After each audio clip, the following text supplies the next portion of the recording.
Differences between RCCB, RCBO, MCB, and MCB. In electrical protection systems, MCB, RCCB, and RCBO are common devices, but their functions and applications differ. Function: provides basic overload and short circuit protection by interrupting the circuit via thermal magnetic tripping mechanism. Application: residential and small commercial power distribution, with rated currents typically 1 to 5A. Features: compact size, low cost, but lacks earth leakage protection. Function: enhanced overload short circuit protection with adjustable current settings and higher breaking capacity up to several thousand amps.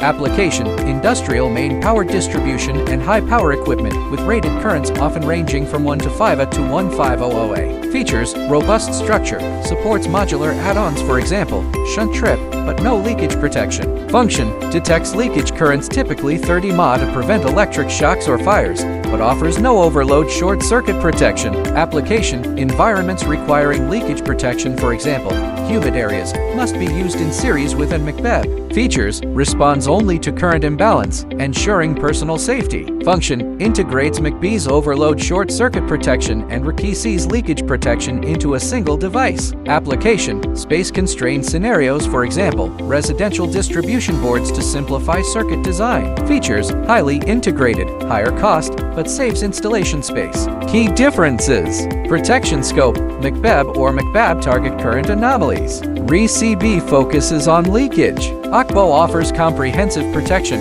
Application scenarios: residential systems favor MCB plus RCCB or RCBO. Industrial high current systems use MCB. Structural complexity: RCBO has high integration. While MCB offers greater customization, proper selection balances safety, cost, and space efficiency, ensuring stable operation of electrical systems.